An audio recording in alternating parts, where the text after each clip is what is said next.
Hello, everybody, and welcome to the PSU-driven SorareData office hours. I'm going to be your host today, Andrew. I'm sorry, Sean Newsham, aka PSU fans 2.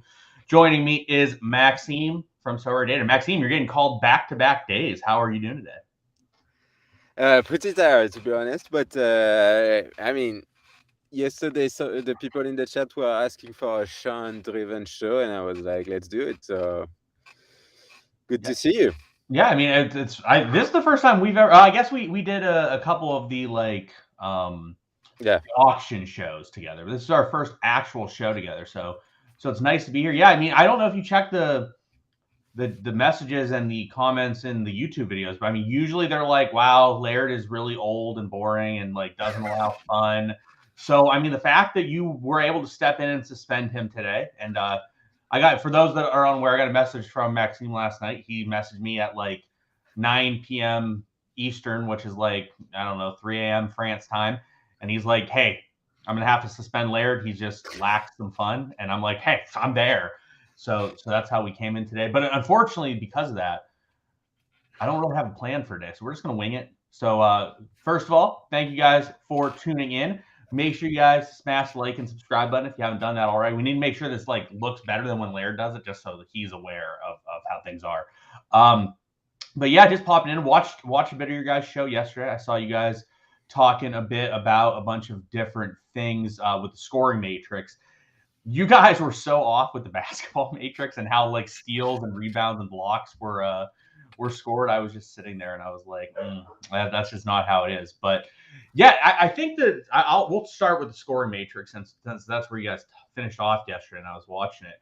And you guys commented like for me the biggest thing is it needs to be like clear cut, and I don't think that there needs to necessarily be a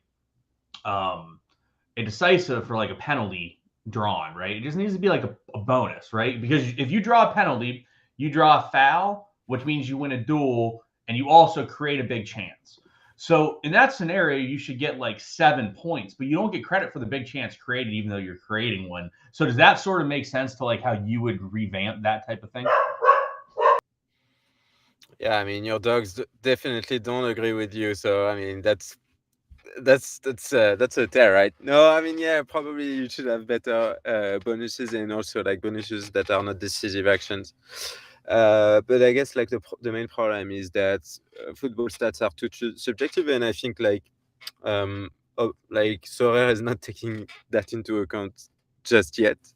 Um, and I was talking with a few people, and they were visibly not completely aware of like the experience that, like, for example, a foul is doubled by a duel lost and stuff like that. So I think that's something that is not commonly known, and that's just known by people just eagerly watching football games and refreshing every time something happened.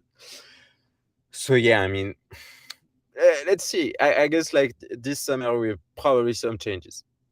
Yeah, I definitely think that there's some small tweaks to be made. I don't think there's any like catastrophic changes that need to be made. Like I don't think there needs to be something that's just wildly drastic and needs to be implemented. So I think that they're on the right play or they're on the sort of the right like pathway, and there can be some small tweaks now. But we saw the big one last year when they changed it to change defensive positioning so fullbacks weren't as punished, I guess. And I think the fullback scoring has been pretty good. I think that the one thing that you talked about yesterday that's my biggest issue right now with the scoring. It's not really an issue, just is what it is. Your guy just makes a foul and gets a yellow card, man. That is rough. Like you're watching the game, you're just like, that's 7 points. It's really difficult to make that up. Um, Especially difficult when it's like I talked to a lot of people about this. The best is when there is like a close call, right? And like the guy either wins a tackle or gets called for a foul and the ref gives a yellow. The swing is like 15 points. And it's like a just monotonous foul at like the midfield line. And that is uh the sort of question. So couple comments in chat that we'll talk about. I actually the one was really good. I watched it this morning. I just face palmed. Did you see John Nellis opening up his Champ Euro reward? No, no, but no, no, I wasn't aware, but I've checked it out and saw the reward, and I mean, like, obviously rewards are not fixed, right? Yep. I mean, It's that's a tier 1. It's like, so can you show it up on screen maybe? his reaction. No, we're not stealing content from John, but even if we have the right to, since he's an ambassador, but no, the card, I mean, it's Vladimiro Falcone. Yeah, let me pull it up. So while I'm pulling this up, though, I'll give you the breakdown. So it was a standard Nellis moment where you're just shaking your head. So he opened it, and the first thing that pops up is the league that you're in, right? So he pops up and he sees France, and he's like, "I got Donnarumma. I got Donnarumma." He finished like 7th, and I'm just sitting there. I'm like, I don't think that's how that's going to work out, John. And that was not how that worked out. So, yeah, as we can see here, I'm going to bring it up. He got Falcone, and the issue with this is that, like, you look at Falcone, is Lecce going to be relegated? I'm not sure if they're near the bottom, but I'm guessing they're near the bottom of Serie A.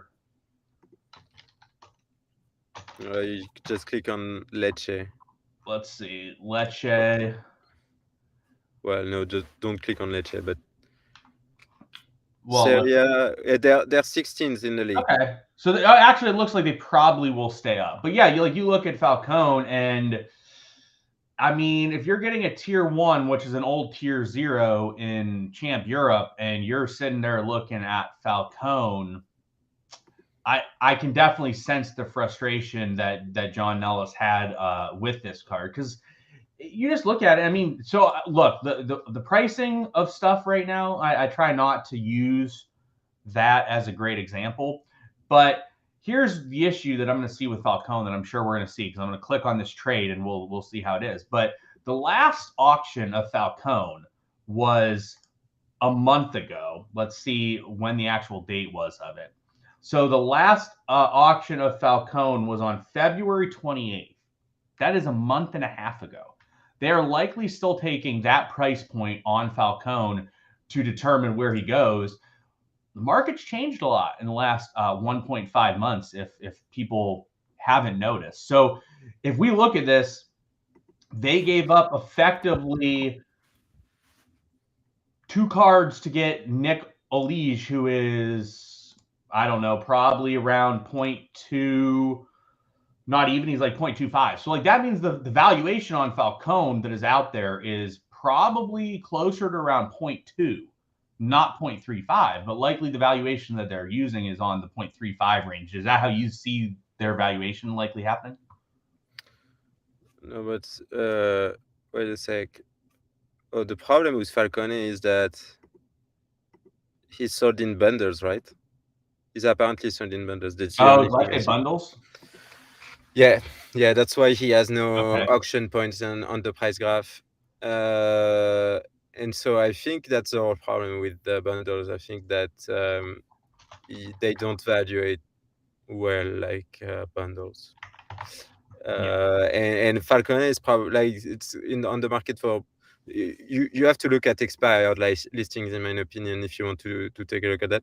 And so last expired listing was, like, the lowest one was 378, and he's now at 37 as a floor price. I think he's not he's not sold for 0.3. I think, like, I'm not buying this card if it's like not under 0.2, I think. Yeah. But maybe you can find someone in the 0.2, 0.25 range. But yeah, definitely not a card that is a T1. And that's the whole problem when you're using, like, the valuation as your main driving point for tiers, right? Yeah, that's exactly the issue. Is like we've seen, and the bundle situation, the bundle issue has been known for years at this point. Like it's not something that's new that's popped up. So like the bundle issue is definitely something that that is needed to be fixed. But also, like, you have situations like super rare price points. The valuation they give on rewards on super rare price points is just crazy. So if you look through different rewards that are given out, like I'll give you an example. So do you know who I won yesterday for winning Global All-Star Unique, or do you not know? No, I do not know. Okay, so I'm going to give you 2 cards. They were the prizes that were given to first and second. And Actually, I'm going to give you what? And you were third? I finished first. First, So okay. I won global unique. Actually, I'm going to give you 3 cards. So the 3 cards that I'm going to show you, since you don't know what I won, are for winning global all-star unique, for getting second in global all-star unique, and getting first in global all-star super rare. So I'm going to have you tell me what card you think I won here. I'm going to give you the 3 cards, and you let me know where you think they got rewarded.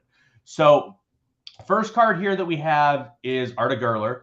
So let me know where you want me to go on him to see price points on stuff, and I will show you. So no, but just tell me that I'm spoiled because it shows if you own the card or not, but maybe you sold it. But okay, so well, good. Okay. So that maybe I sold it. I definitely had listed immediately the card that I won. So Okay. all right. So first off, we have Arda Gurler. Yeah. Okay. So as you see here, his rare is going 0.318, 0.322. Super rare sold 15 days ago, 1.75. All right. Next person is Hanko. So look away real quick on Hanko if you don't want to spoil. All right. So now you can look. All right. So here's Hanko. So Hanko sold 2 days ago for 0.341. His super rare sold 3 months ago, 2.873. Oh, and how old is he? Hanko? How old?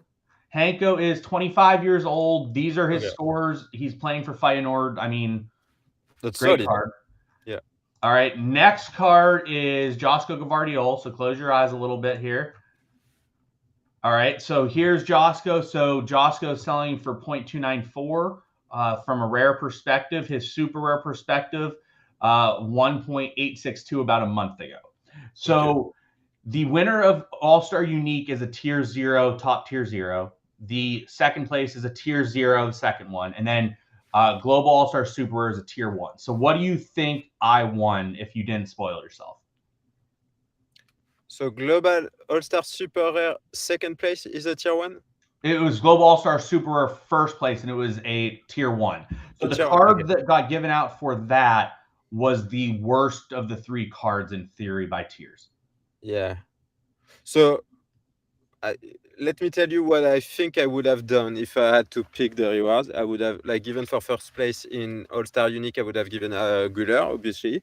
Okay. And second place, probably Gvardiol. And third place, first place, All-Star Super Rare, I would have given away the other guy from Feyenoord. Okay. So the actual breakdown was that's correct. He went to first place in Global All-Star Super, but I'm not even sure if he should. I think he maybe should be first. I think there's a realistic argument you can make that he went first because you don't have a super rare price to base it off of in a realistic time frame. But rare-wise, like his rare is going for significantly more than Gvardiol, and he is pretty similar to where like Gurler is. So like if we look like Josko, most recent auction was 0.294. So like you could make an argument that way. So anyways, Hanko went to first in super rare for first place, which was a tier 1. And then I got Josko for first place in Global All-Star Unique. And then second place got Gurler in Global All-Star Unique. And I actually said this. So I actually messaged Laird this today. And tell me if I'm wrong. I'm not going to do this so everyone watching. And I'm not complaining about getting Josko. I think Josko's one of the best center backs, young prospects in the world. Like I love Josko. I think he's a great card. As you see, I already owned one. So my comment to Laird, I'm pretty sure that Josko is swap eligible. Yes. Which is kind of crazy because like Hanko's a full tier below him. It's not even close. Like Hanko's significantly below. Yeah, so yeah, definitely wouldn't swap Gvardiol anyway, but I feel like, I mean, is Arda like playing all games? No, but I mean, Yeah, it doesn't matter. His price has been substantial without playing more games. He's playing more. This is his recent. He's playing more, and obviously he's popped off the last couple. I would have preferred that card because I don't own that card. I would have definitely kept it. I actually the last auction, if you look at the last auction here of his Super Rare that was 2 weeks ago, you'll see me in the auction. Like I was involved. But like the reason that Josco is swap eligible probably is because the other Hanko is a better card. Hanko's a better card than Josco probably. Yeah, it has to be like, I don't know how they evaluate like super rare cards that haven't been sold, and I think that they use the rare price for like evaluating that. I mean, that's not an accurate science anyway, and I mean that's why the rewards are so difficult. But to me, like the easy fix to that is letting you the choice, right? Correct. Like, who would you pick? If I had the choice of the three, I would pick. Well, so like let's pretend I didn't have a Josco. Like let's pretend I did not have him. I probably would pick Gerler, Hanko, then Josco. Probably. But I'm also a big Arda Gerler fan, so like I like really want one of his super rares. I have a rare, so at least I'm covered. But like I would really like it. So Blue Tomatoes asked, "Will I swap him?" I'm not going to swap him because like here's some of the thing for me with All Star Global All Star Unique is that you get for me it's part of the compensation and like the overall compensation. Like I also got a Arnstad Unique. An Arnstad Unique's probably your 2 or 3 ETH cards. So like I'm not complaining about winning a Josco because of all that. But like, if I didn't win a Unique on top of it, I'd be looking at it and be like, man, that's kind of unfortunate that I got these other cards that are so you win a tier 0 superior plus a unique. Okay, so correct. But that's only for Global All Star. It's not for the other regions, and you're not supposed to. The super rare that you receive is still supposed to be more than the super rare in Division 2, the super rare division. So it's still supposed to be more from a super rare perspective. But yeah, the overall compensation is a lot more significant to it as well. So, I mean, a rich man problem, right? And like even so, like if we look, like look, here's the SorareData valuations, right? So SorareData valuations show Josco slightly ahead, but obviously because of the amount of delay from the last Hanko sale, and there's only been one, Hanko shows up as 2.87. But yeah, like you said, if you're using rare price, Hanko is 1, Gerler's 2, Josco is 3 based on rare price. Okay. No, I mean, I get it. I mean, I kind of feel more for Sean than you, for John than you, because I mean, these are great cards anyway. But like, so I went and checked, like, you know, I have like a watch list of latest tiers, and so the tier 1 limited, so the Champion Europe tier 1 limited watch list. And so you have like, where is that? All right, okay, it's here. So you have how many players? 52 players, right? Yep. And you have in that watch list, you have 18 goalkeepers. Yeah. And that's the whole problem to me. The goalkeepers are like overwhelmingly represented. Oh, sorry about that, but there are too many goalkeepers in tier 1, basically. Yeah, tier 1 is very, very. I mean, let's look how many tier 1s that were given away here. Yeah, so we have 20 tier 1s here. We have like 23 tier 1s, and you have 1, 2, 3, 4, 5, 6, 7 goalies out of like the 22 or so that were given, which actually isn't that bad. Like I'm sure if we looked elsewhere, it would be even more prevalent. Like if we look at like All-Star Rare Pro, I'm sure it's probably even more because like last week they gave out so many goalies in that situation. because the tier 1 is just bloated with goalies. Look at T0. Look at T0. Yeah, tier 0 and tier 1. Donnarumma, Provedel, De Gea, Meslier, Burki. That's 5 out of 7 cards. It shouldn't be that way. It shouldn't be that way. Yeah, and I look. I will say, so for me personally, like if I win a tier 1, I'm totally fine with it being a goalie, and like I kind of want a goalie.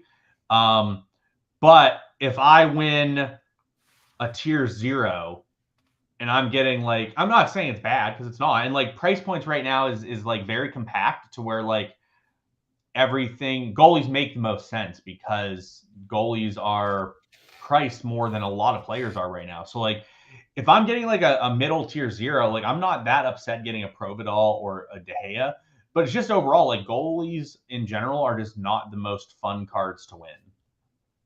Yeah. And I think there should be like specific tiers for goalkeepers. And like, I mean, the problem with that is that if you don't win a tier 2 or plus, you're not eligible to win a goalkeeper, right? Like basically there are no goalkeepers in tier 3 or like 1 or 2. And basically, if you want to progress, for example, from cap 220 or cap 240 or cap 270, the card of the above scarcity that you're going to win, of the scarcity above, no, it's manager name. It's the next one. Oh, my bad. Yeah, I was looking for Nellis's. It's John Nellis. Yeah, so I was trying to see where he won it. What was it, last week he won it? No, maybe it doesn't show for some reason. Maybe it doesn't. Because we don't have the valuation. That's a bug, but because the valuation isn't there. Oh, because okay, gotcha. Because but that's actually true. We don't have a valuation for the goalkeeper I1 because the card was never sold publicly. So never sold on a public offer. Never once has he sold publicly. No, never. That's crazy. So yeah, so like there literally is not a valuation. Yeah, because all the auctions are not the blanks are auctions. Yeah, they're all auctions and they're all bundles. The and then, bundles. Like, people typically traded or offered elsewhere for them. Yeah. So that's not a public offer because the offer was directly made to the manager. Yeah, that's a great opinion. And you shouldn't be able to. Well, I mean, this card should not be in tier 1. Obviously, it should be tier 2 or tier 3 probably. But those cards should be like dealt manually with, and not like automatically. Yeah. So Vitaly just asked here for those listening.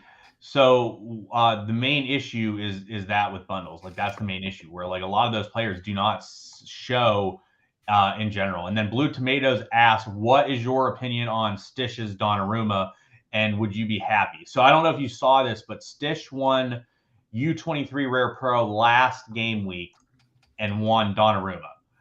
Yeah. What would be your takeaway from that in his situation? So, okay, the main problem is Donnarumma is that his U23 status expired this week, this season, right? Correct. And I mean, I just saw his rewards for this week, so he won Mbappe, so maybe like complaining is a good thing. But I mean, Donnarumma is a great card, independently of the U23 status. I mean, I get the frustration that you could win like, I don't know, Mbappe, Goulart, or stuff like that. My Goulart is like much less expensive, but he has like a lot more U23 eligibility than Donnarumma. But Donnarumma is a national team keeper. He's the one of the best keeper in his league. I mean, I'll take that. Yeah, I prefer winning Donnarumma, for example, than Messi. That's fair. I mean, I think that there's a like if I'm giving you one goaltender to own on the platform, Donnarumma's probably in your top 3 to 5, no matter what. Yeah, I think Maignan is the only goalkeeper I want to buy right now, but Donnarumma is probably in the top 5. Like, I mean, for me, the top goaltender to own right now, and Maxime, just so you know, that we call it goaltenders around here. That's what we call it. We got to make sure the fans are happy with that. But I think my favorite goalie to buy right now Like if I was owning anyone, it would probably be Donnarumma, just because he's like the one guy that's at a good age that like really cannot go to a poor team. Risu just said for him it's Diogo Costa. So my issue is Diogo Costa just has like far worse landing spots than what Donnarumma is. And that's the issue is like if you're not a U23 goalie, which we know like if you're a U23 goalie, I just want you to start. I don't really care anything else after that. Like start, you give me midweeks, you're awesome. I love you. So obviously the plus side with Diogo Costa is that he has another year of U23 eligibility left, which is great. But I'm not sure if he'll be able to use it, and I'm not sure exactly where he's going to go. I think Tottenham has been rumored for Diogo Costa. I think there's a lot of teams that are going to be rumored for Costa, but the issue is none of them are going to be as dominant as Porto, and he hasn't been rumored to like Real Madrid or PSG or Manchester City. And David Alves actually brings up the other guy that I would really like, and that's Bart Verbruggen. The issue for me on Verbruggen, and don't get me wrong, as you guys will notice, I literally own all of these guys because I just stockpile goalies as much as possible. Yeah, so Metal Gear just said that Costa's rumored to Liverpool possibly be a backup keeper for a situation. That's not ideal. Same thing like Manchester United's been rumored around these guys, and that's not ideal. But so like Verbruggen, I really like Verbruggen. If you guaranteed me he was going to stay at Anderlecht, sign me up. Like I'd be in, I would be good to go.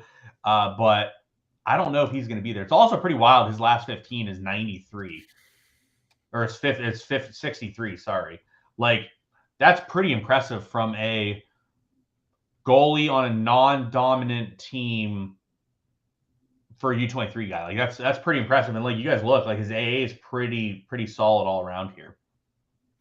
Yeah, I mean, that's why the backup strategy, the backup goalie strategy is so strong, because like you would have bought Verbruggen like probably like during his DNP period when Van Krombrugge was starting. You probably would, I mean, like back in like even during the period like in November, stuff like that. Yeah, like I mean, you have this was so the issue is Verbruggen spiked huge around this area because there were a lot of Burnley rumors, and obviously we've seen Andy wants to note that there's not been enough F-bombs. He is fucking right. There's not been enough F-bombs on this show so far. So we're gonna have to amp that up a little bit, but as you see here, like this spike was because of Burnley rumors. Like when he got here, Yeah. I picked one up because I have Van Krombrugge and a Van Krombrugge rare and super rare. So I was like, all right, I should probably have a Verbruggen anyways because he's going to start sooner or later. He is a pretty high end prospect. But then, as you see here, like I think this may have been when like full Burnley rumors were like, oh, he's going to Burnley. Like this dude was a 2 ETH card. With not even being a starting goalie, he was a 2 ETH card. That was completely crazy. But he's been incredibly stable for the last like 4 months. Really, like I mean, yeah, obviously, yeah, because no auction. There's been no auctions. I tried to get a super of his, but I haven't been able to get any. But yeah, like as you see, like let's look when the last Verbruggen auction was. Last Verbruggen auction was last season. Yeah, that's so basically no Verbruggen 2022 cards, right? There are no 2023 versions of Verbruggen. As far as there's not even 2022 versions. No, but it should be 2022 versions. Yes, no 2022 versions of Verbruggen. And that's so weird, right? And the last auction of Verbruggen was a 48 too. Like they didn't even get through all of last season's. Yeah, I mean that's so weird because and I hate this kind of like stuff. Like it's like 2022, still 2022. Yeah. But because like, what's the motive for not printing more Verbruggen cards, right? Like I don't understand. Yeah, it's like the photo is new, right? I believe his photo is new. Yeah. No, it's this. Oh yeah, it's not the same than 2021. It's new. It's different. Yeah, it's different. Yeah, it's different because you can see the black stripes on them. Yeah. Yep. So it's different cards. They had the picture updated, so like I So don't know why yeah, they I didn't. mean, I don't get it, right? But Well, Sorare yeah, still even like all right, so like the end of last year he wasn't playing, so like that's fine. I understand why they didn't. yeah. Oh, he actually did play at the end of last year because they like let him finish out the season. No, but look, Um, they don't have the picture. The picture is actually the 2020 picture. that's Look the at the 2020 2020 picture. card. Yeah, look at the 2020 card.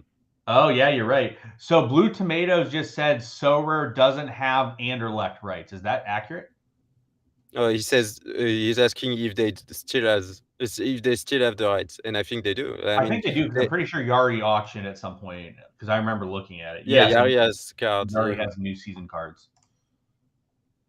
Sorare has a deal with the whole Jupiler Pro League, so I don't think that. Yeah, yeah. So I mean, um, they definitely have Anderlecht. So like, why is Verbruggen not being minted? That is definitely a question. And really, I hate it because there should be somewhere in the product something that says this card is going to be printed at some point, or why this card is not going to be printed, in some kind of like date where the card is expected to be printed. Yeah, it would be nice. I mean, even if there's like maybe he missed the pitcher day because I know that's been an issue in the past. But I mean, come Yeah, on. but no, but even if he misses media day, there's another media day, and he can like take picture of the guy. They need to have. Or If you go on the Anderlecht website, there's a picture of Verbruggen. I mean, or you just do what they did with like Carlos Gil and you just use the same exact picture I from hate last. that. I hate that. I completely hate that. Yeah.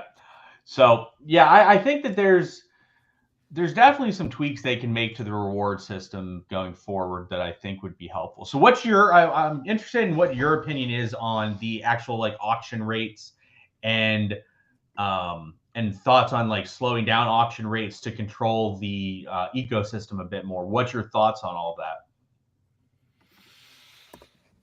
I mean, yeah, it's not simple. Like you're sorry, you're a company that needs to make money, that needs to pay the right holders, right? You have like contracts that you have to like pay every month and every year.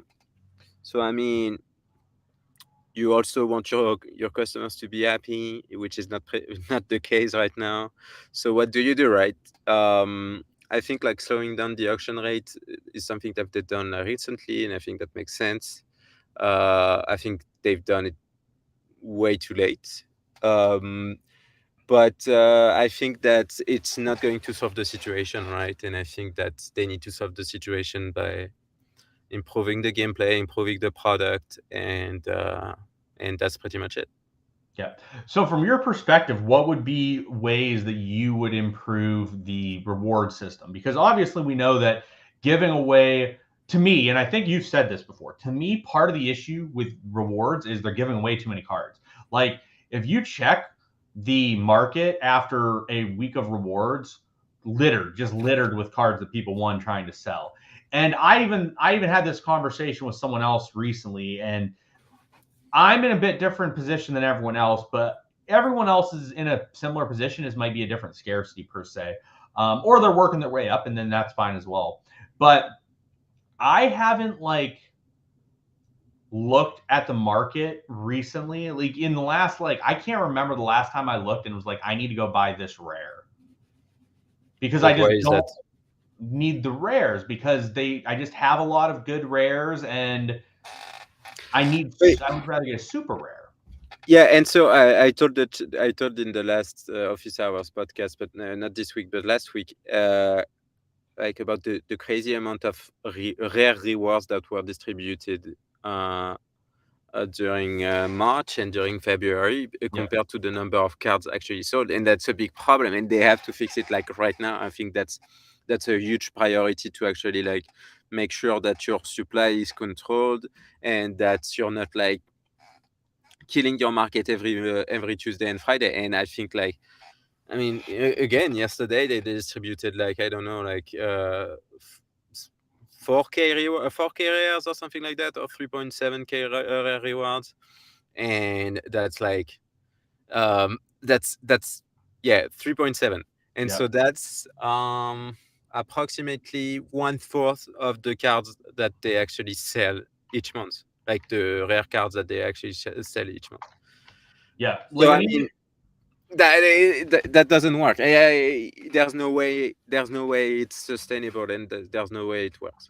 Yeah, like I mean, you look like I know it doesn't look like much, but like even like you do, let's say you do 2 Gillespie today, another Gillespie midweek, 2 Gillespie the following weekend. That's 5 Gillespies that you then have to sell in auction or in the secondary market that just get driven down, and people just plow the floor on a lot of cards. Like even yesterday, like I mean, I'm pretty sure this happened yesterday. Look how many Art of Gurlers they gave away. They gave away 2 super rares yesterday. 2. So imagine you won a super rare. Like imagine your Bellama or your Sagan, and you just won a Gurler super rare, and you both don't want the card. Well, all of a sudden you just got 2 people to just plow a floor on a card. I don't think either are doing so. Or if they are, like it's to a smaller level. So watch. These are probably both Bellama and Sagan. So you have Sagan has listed the Bellama card, and then you have oh, sorry, I closed out of the window. Yeah.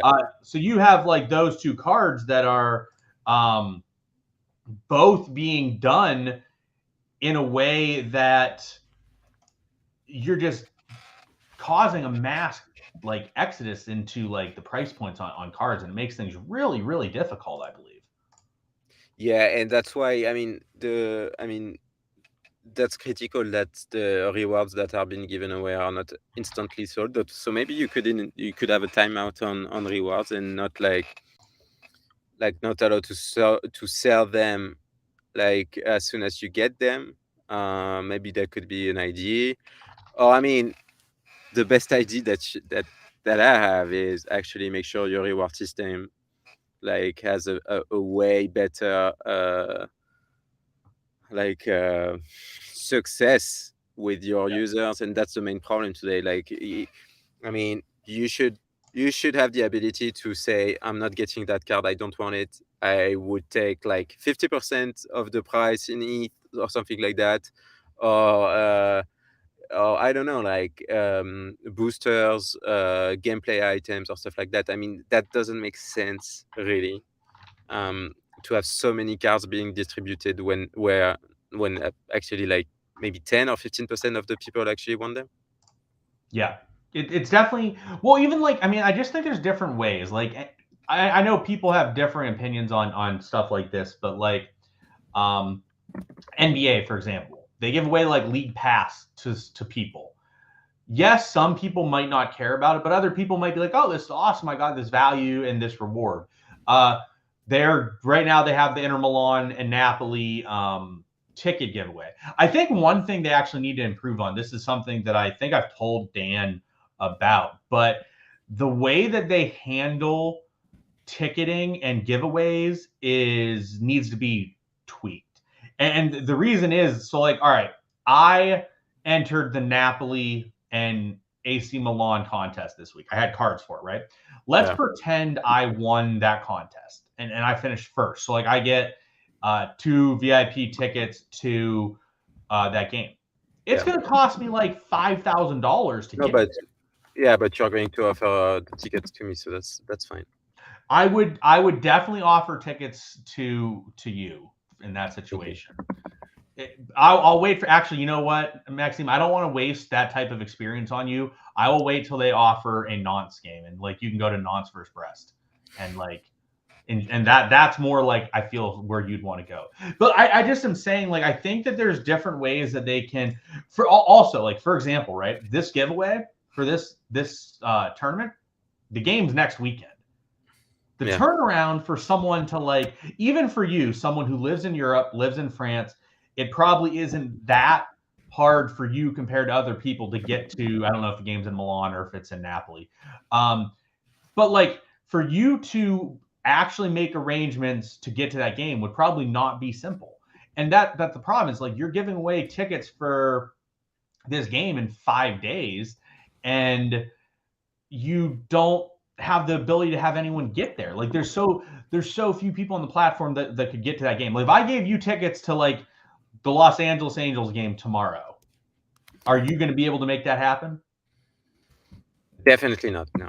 Yeah, so like it's like you have a worldwide product, and I think that there should be different ways to these games, or like you need to put together packages like, hey, if you win this, we'll give you $1,000 towards airfare and 2 nights hotel accommodation, something like that. And like I know that means they have to spend money in their funds, but like there's ways to get partnerships with airline companies and stuff like that. And it's ways to enhance the product. And then also the ETH, the different amounts of ETH. Like I'm not, me personally, like don't get me wrong, like I think the threshold makes sense to some extent because you have to have a game that you're playing that isn't necessarily fully against every user. You need a game that's played against the system, which that's sort of what threshold is.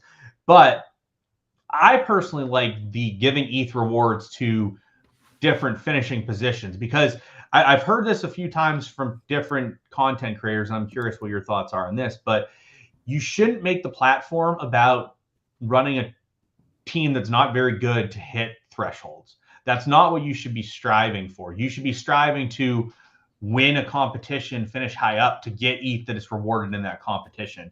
And I'm not saying like you give it all to first because I don't agree with that. I think it should be distributed further down. But like, what's your thoughts on threshold rewards versus like what they've done with top 30 and All-Star Rare Pro type of rewards? So before answering your question, I just want to give a quick data, a fact on rewards. And so like continuing on our previous conversation. So for game week 359, so not last weekend, but the previous one. So it's like 40% of the cards have been listed in the secondary market. And for last game week, it's actually like 30%. So it's actually way lower, to be honest, than what I was expecting. But that gives you a sense that of how many cards that are actually like flooding the market just after the reward. Yeah, because if you guys look here, right, there's like 18,000 cards that got rewarded. If 40% of them are hitting the market, you're hitting 8,000 cards worth of rewards just flooding the market on rewards day. And there just aren't the people out there that are looking to purchase 8,000 cards as maybe there were at different times. Yeah, I mean, and the market can't like digest so many cards. But Yes. I mean, your point on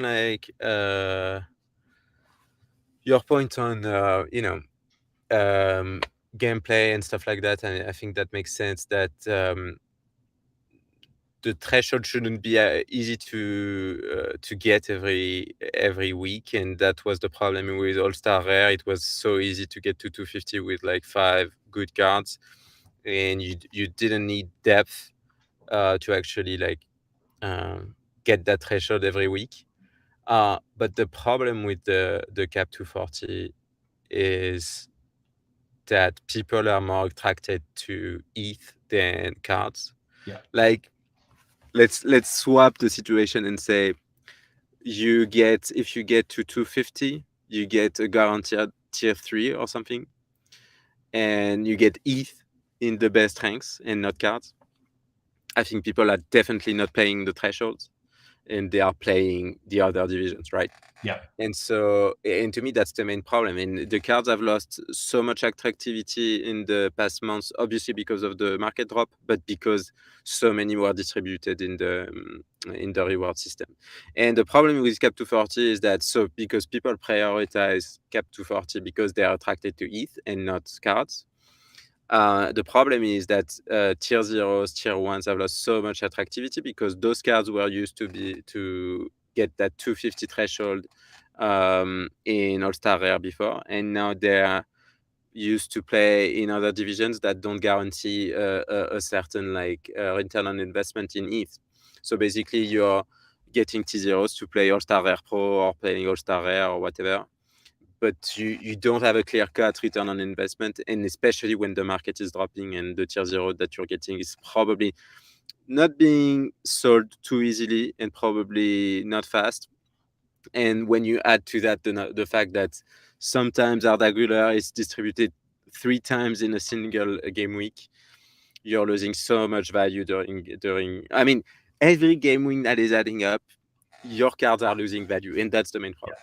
That's the huge problem. Like, yeah, you look at it and like, I mean, like if you finished third in All-Star Rare Pro, I don't even know what third got, but like, all right, so if you got third in All-Star Rare Pro, you got Osherman, and he's worth like 0.7 ETH. Well, the team to win that's still going to be pretty substantial, but like the issue is that like people aren't willing to buy a lot of cards like this because like you're not really using a Victor Osherman in a capped game mode because he's just not really usable there. Yeah. And then you look at it and you're like, is Victor Osherman really usable in a All-Star Rare Pro lineup and or in a Champion Europe Rare Pro lineup that you're going to win? And you're like, I don't know. Like, is he really going to get the job done? Maybe not. And it just it causes issues. I think there's definitely the issue is, I guess, right, as we come to this is people bring the lineups to win ETH. That's what people want to win. And I think that there's ways for Sorare to give out and distribute ETH to incentivize people into different competitions. I just think that it cannot be directly tied to hitting like a threshold. Like you actually have to perform and want to perform. And Andy brings up a point that we'll talk about. And he says, Andy Official just said, bring the burn. I don't know how they're going to do a burn situation, but they did talk about it on one of the shows last week or a couple weeks ago. I think the one with John Nellis. They talked about the long-term ability to bring in a burn mechanism. How do you think something like that could function on the Sorare ecosystem? Yeah, I mean, like obviously the direct idea is like doing some kind of scouting missions that makes sense. Like not that scouting missions that are not like, you know, buying missions. I mean, like you could do like something that, you know, you need to get inside a team of 11 cards, like a goalkeeper, a defender, 4 defender, 3 midfielders, 3 forwards, and in those cards you need to have like 3 rewards that you actually won, and you need to have like 1 player of each league or whatever, and something that is like wide enough so that all the cards could be eligible to a scouting mission, and that you don't like focus one type of card and you don't like bring your market like down on certain cards or up on certain cards with those scouting missions. I think that's the main problem with FIFA Ultimate Team scouting missions, is that there are actual like optimal ways to do a scouting mission, and so people are buying one specific card, and so the price of the card is going up because of that. So scouting missions are something that are interesting, but obviously, like, I mean, I would be ready to burn my reward instantly if that gives me something else. Like, they make you an offer basically. Like when you open your reward, they say you can get that card, or you can burn it and get something that is different, like something like Sorare coins or something like boosters or whatever. But at least you're not distributing cards, or maybe not burning, but at least forfeiting your reward and say like give it to someone else or give it the next game week, etc. But any kind of way that controls your supply and doesn't like make you print cards every week, and especially cards that are not wanted by your user, in something that they should do. Like for example, I would be very happy to say that if I win a tier 3, for example, and if I forfeit 5 times, for example, my tier 3 reward, and the next time I get a tier 3, I can get a reward upgrade, and say, oh, my tier 3 now becomes a tier 2. So you're muted, John. Oh, sorry. Jumpshoot just said, how about cards as an entry fee for some tourneys? And I think that this is probably a way in which they could go to things, and they can utilize it like this. So like imagine if you set up a tournament where it's like you need to enter a lineup and you have to enter a tier 0 card in your lineup and you lose those cards as your entry fee to that line. The issue, I guess, with that is then what is Sorare going to reward to incentivize people to do things like that? Because let's be honest here, right? The issue in cards isn't like some random person. Like people aren't just sitting there needing to. The issue isn't the bad cards per se. Like they are, like you still need to limit some of the worst cards, but like if you got a guy that's just kind of a giant turd box that like he's not really impacting things, like no one really wants him anyways, so he's not really going for anything as all. So Metal Gear also though brings up, he said burning cards for entering fee is a gambling, you can lose the fee. I don't know if that's necessarily true. I think that could be a gray area. No, it is. I think okay. it's if it's a regular tournament, I think it's definitely a problem. But the thing with that is that I don't think this solves any kind of any problem, because so let's say that you have a very attractive prize pool, right, for the paid ranks in that division. So you would burn a lineup of 5 cards.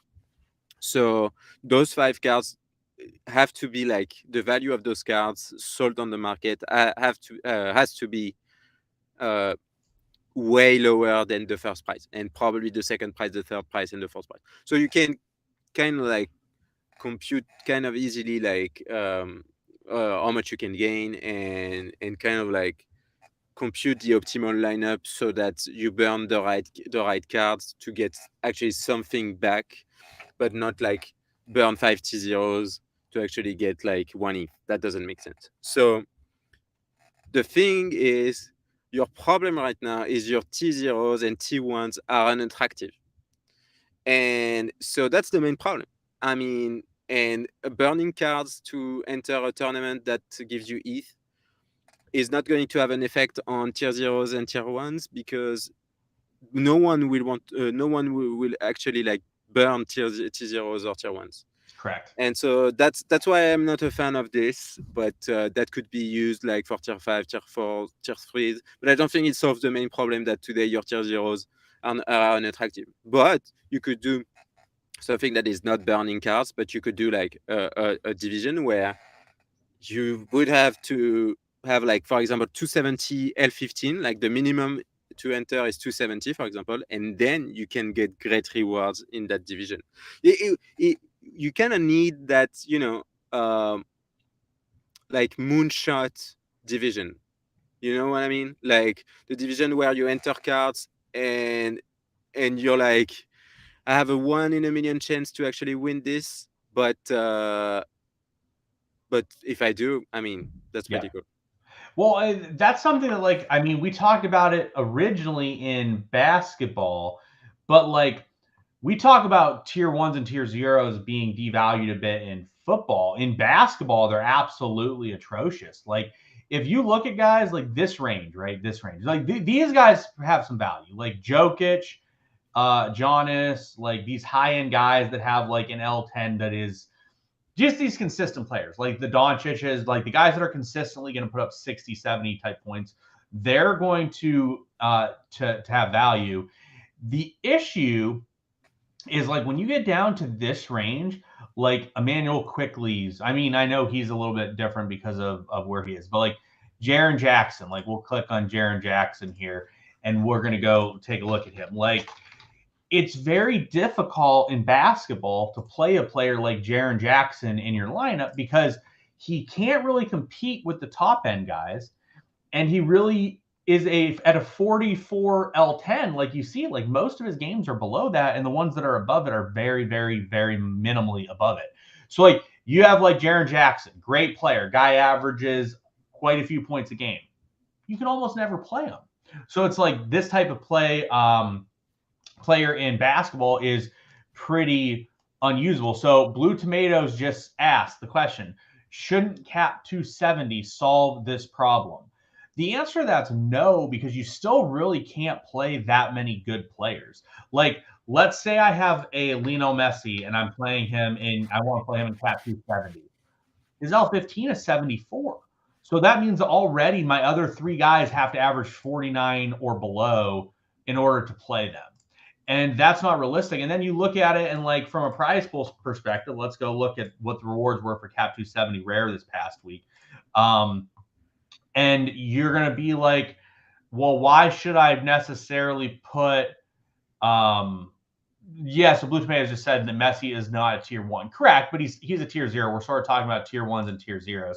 So let's go look at what Cap 271. Sorry, that's unique. So Cap 270 Rare won a Jan Sommer. Like And what? Embolo. And Embolo is injured. And Brielle Embolo. But like, are you really wanting to just and then like second is Rowan Berkey and Pedro Diaz. I don't even know who Pedro Diaz is. No, Pedro Diaz smashed for Gijón. So I mean, yeah, but it's in the second division. Like it's, I mean, you don't want that card. Yeah. So like you look at it and like what Blue Tomatoes has said, and he's said that's why you should reward better cards in 270. What I like, so what I would prefer is here's a question for you, Maxime. Do you prefer the new cap game modes or do you prefer the old specialist type competitions? No, I think like the specialist format before was not making any sense, because like you could like the fact that you needed 2 players below L40 didn't make any sense to me. But that was a format that like had some like some people like were playing specialists because they had like specialist divisions that had a good price pool at that point, and also it encouraged like, you know, scouting and stuff like that. But the thing is, that doesn't solve the problem that next to Messi, if you want to play Messi in specialist, you have to play like 2 bad cards next to him.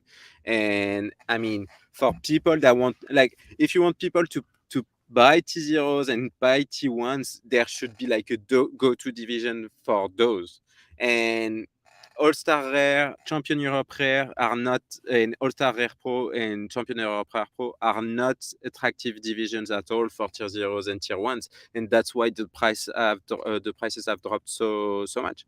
And so give us a moonshot division where you can get like great, like awesome rewards, and that gives you like an incentive to actually play those T0s and actually like buy more T0s. Now, the question for you here is, I don't believe that competition could be anything other than ETH. Do you agree with that? Yeah, but that's not a problem.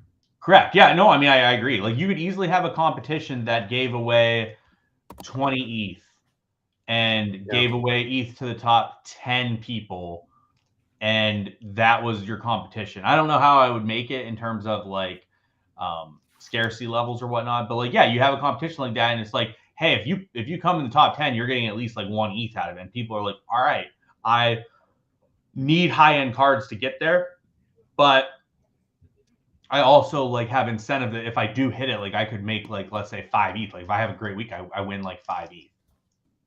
Yeah, I mean, it has to be like divisions where you can win like well like only podium wins or something like that. Podium wins like crazy amount of ETH, and yeah, I think that's a way to actually you can do a prize pool that is like paid back in like 2 or 3 tier 0s sold during the week, right? Like if you have something that is attractive enough that makes people buy more tier 0s and more tier 1s. And again, if T0s and T1s are worth more, every card on the platform benefits from that. Correct. And that's the whole thing, is that I think that every card needs to benefit as much. I am interested. I know that they have talked about wanting Sorare coins to be a valuable commodity.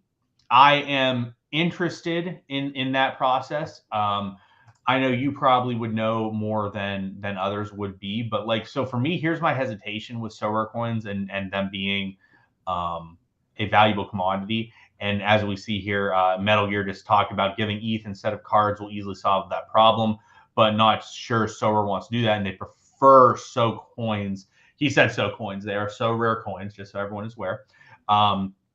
That those could be valuable. And I really do think that that is something that could be interesting because if you're giving out, you can give out different things. Like everyone's different, right? Like everyone has different interests in life, right? Like I love jerseys. As we see, I'm wearing my Orlando City jersey. I have like 20, 30 jerseys. I want to add more jerseys.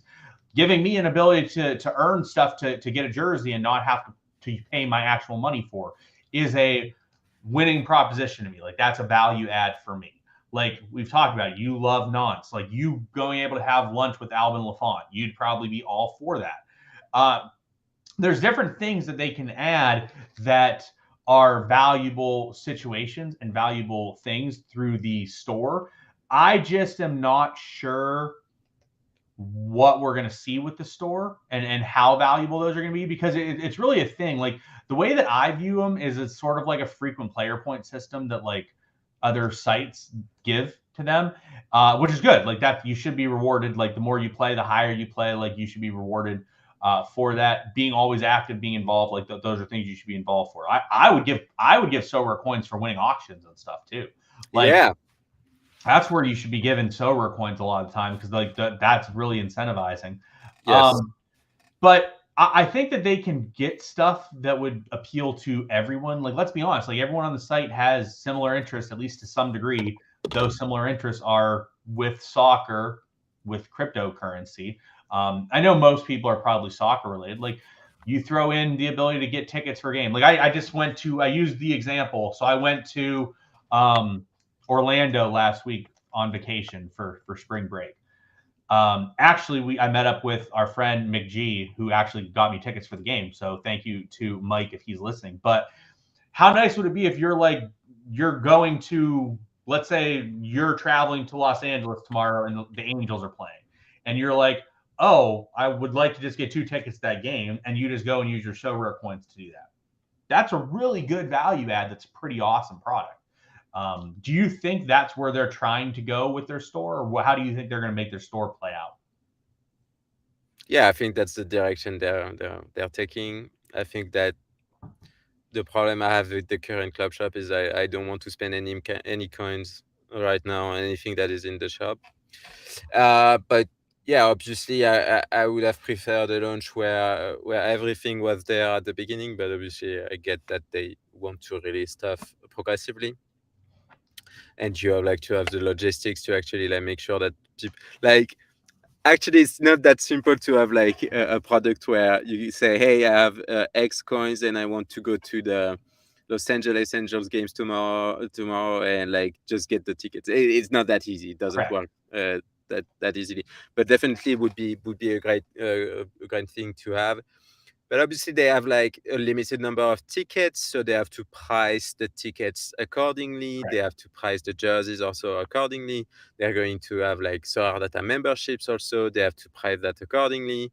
And also I don't think they want the Sorare coins to be pegged to ETH or pegged to some kind of dollar value. I think they want like this like soft currency to be like a game currency, and that's it. Yeah. And so it's going to be pretty interesting to see how they balance things out, because it's not going to be simple. Like how much for a jersey? How many times in a season can you get a jersey? Do you pick your jersey, or do you get like a mystery box or something like that? It's going to be interesting to see that. But obviously, like at the end of the day, what I want is like an experience that I can't buy, and or would be very expensive to buy. And I would love to go to the Nantes training center, like because of Sorare, and that would be amazing. And I think that also is very, it's something that is so different from what we've seen today.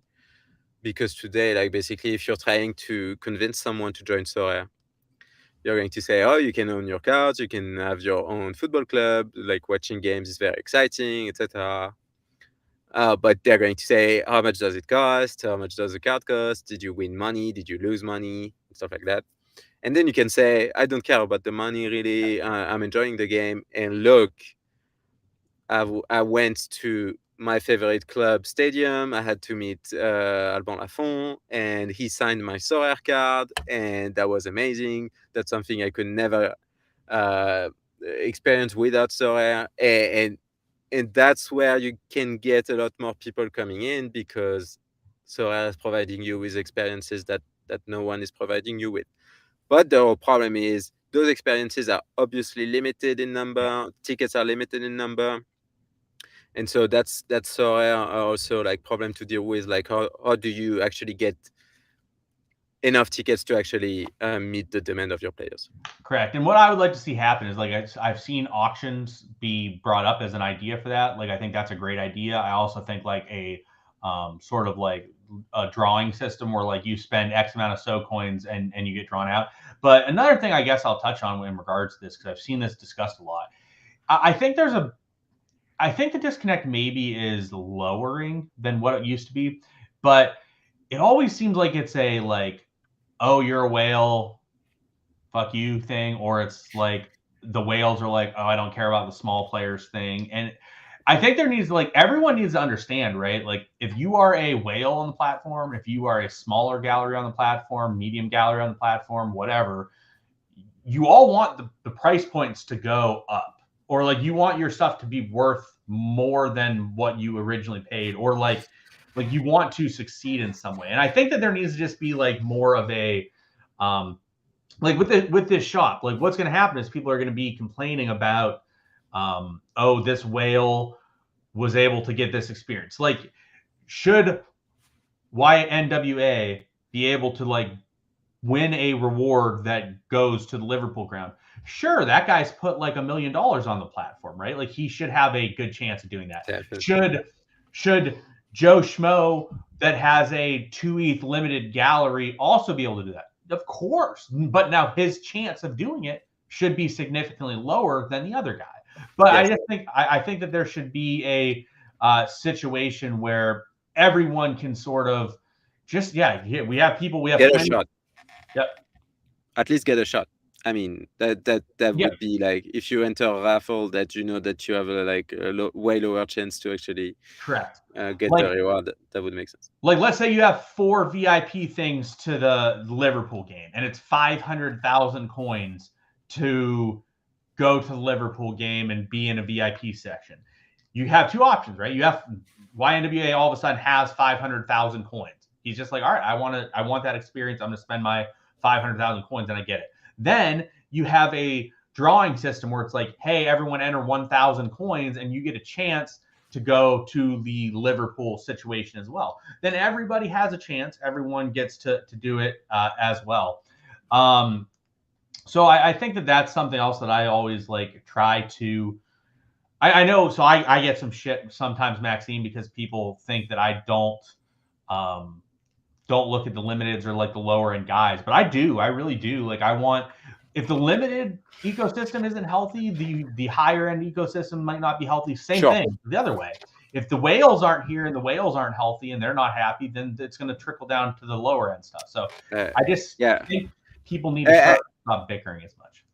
I kind of disagree though with something that you said, is that everyone, we all want prices to go up, and I don't think that's the case. I think that we don't want to experience volatility and hard volatility.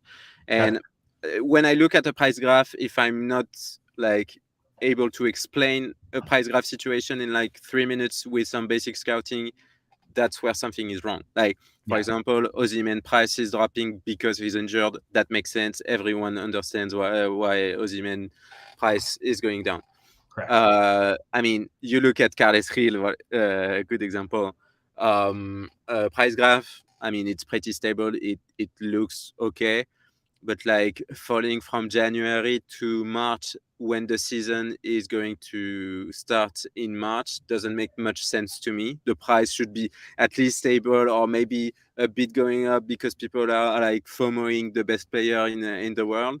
But I mean, it should be not volatile, or not volatile like like we're seeing today. Like Yeah. Carded real price taking 50% drop in 3 months doesn't make any sense. Correct. Like, I mean, I'll go look at Kimmich as well. Like, if we look at Kimmich over the last 3 months, like Kimmich was 6 ETH in January, and he is now 1.9. And that's just something like you said. Like, I mean, has he been fantastic? I won't say he's been fantastic, but he's been pretty good still. Like, that does not represent someone who should drop by 60%. But anyways, we will wrap it up there for everyone today. Thank you guys for tuning in. Appreciate it. If you want more Sean and Maxime streams, make sure to let us know. We make sure you let Laird know, especially. Like, you can find him on Twitter at Andrew Laird, I believe. I don't even know if that's accurate. Yeah, no, Andrew M. Laird on Twitter, but you can tell him when he's not suspended anymore. Yes. Make sure that like you let him know that eventually he will get off suspension. Actually, it is Andrew M. Laird. Yes. So Maxime knows Andrew's Twitter better than I do. But thank you to Alex. Alex has said great new host. Make sure you guys comment in the section of the YouTube channel, and make sure you let Laird know how great of a job I did in his absence. So, all right, for Maxime, I am Sean. We will see you guys later. Thank you so much for tuning in.